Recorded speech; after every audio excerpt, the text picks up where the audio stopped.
Assalamualaikum warahmatullahi wabarakatuh. Alhamdulillahirabbil alamin wassalatu wassalamu ala asrofil anbiya'i wal mursalin wa ala alihi wa sahbihi ajmain amma ba'd. Yang pertama-tama marilah kita panjatkan puja dan puji syukur kita atas kehadirat Allah Subhanahu wa taala yang telah memberikan kita berbagai macam nikmat, terutama nikmat kesehatan.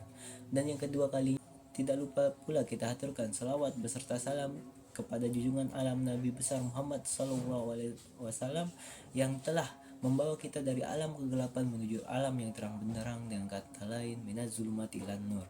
Baik, di sini saya akan menyampaikan sedikit tentang matematika dan Rasulullah dalam perang Badar. Mungkin dari kalian banyak yang mengatakan bahwa matematika itu susah, matematika itu sulit. Namun ternyata dalam Islam pun matematika itu sangat diistimewakan. Banyak yang mengatakan matematika itu sulit karena emang mereka tidak tahu cara menerapkannya dengan benar.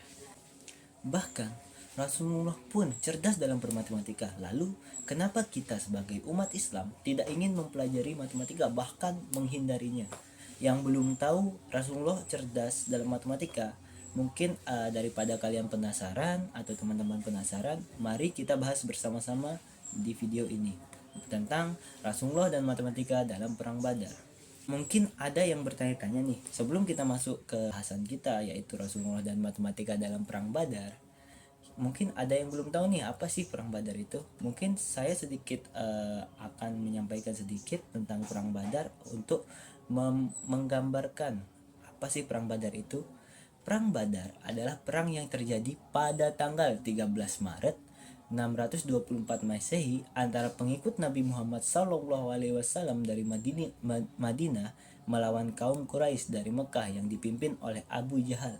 Pertempuran ini berlangsung di daerah Badar, 160 km arah barat daya kota Madinah. Oleh karenanya, perang ini dinamakan Perang Badar.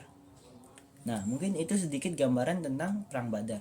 Lalu kita akan langsung menuju topik pembahasan kita, yaitu Rasulullah cerdas dalam bermatematika atau Rasulullah dan matematika dalam perang Badar. Seperti kata saya sebelumnya, Rasulullah memiliki kecerdasan dalam bermatematika. Dalam Islam sendiri pun matematika itu dianggap istimewa. Kenapa sih matematika itu berada di tempat yang istimewa? Matematika sering digunakan untuk perhitungan warisan, kalender hijriah, ibadah sholat, puasa, dan zakat. Kalian masih meragukan kalau matematika itu berada di tempat istimewa dalam Islam?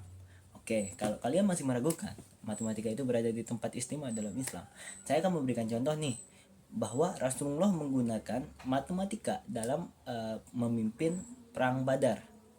Nah, di sebuah kisah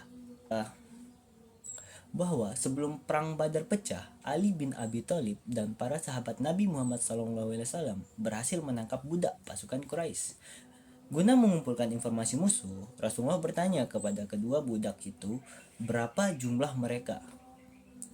Lalu pasukan musuh menjawab banyak karena emang mereka tidak mengetahui berapa jumlah pasukan Quraisy tersebut, tidak pernah menghitung ataupun tidak pernah diberitahu. Rasulullah berpikir nih, gimana sih cara dia untuk mengetahui jumlah pasukan musuh itu berapa. Nah, disinilah konsep matematika itu digunakan oleh Rasulullah, yaitu konsep perkalian. Dengan cara gimana? Rasulullah langsung menanyakan kepada pasukan musuh.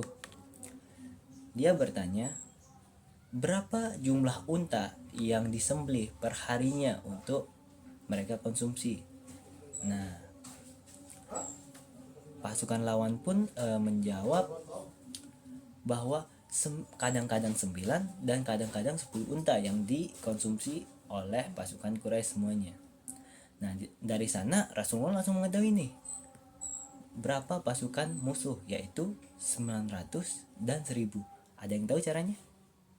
Oke, kalau kalian mau tahu, langsung saya jelaskan sekarang. Di sini Rasulullah menggunakan konsep matematika, di mana yang digunakan itu adalah konsep perkalian, di mana satu unta dihitung untuk 100 pasukan konsumsi. Jadi kita akan menggunakan satu unta dikali 100 pasukan, atau satu unta sama dengan 100 pasukan. Jadinya pasukan lawan memberitahu bahwa 9, kadang-kadang 9 dan kadang-kadang 10, jadinya dimana pasukan musuh antara 900 sampai 1000.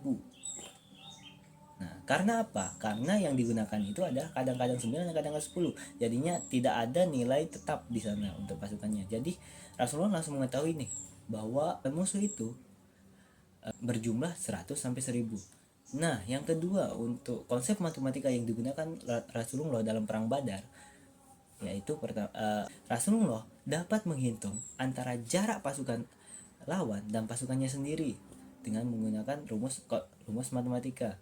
Nah, Rasulullah juga dapat mengetahui berapa waktu yang dia tempuh ketika musuh dari ujung sana menuju tempat yang ditetapkan oleh Rasulullah. Beliau dapat menghitung waktu yang akan ditempuh oleh musuh, sehingga dalam pengaturan strategi akan lebih gampang untuk mereka menghadapi musuh tersebut.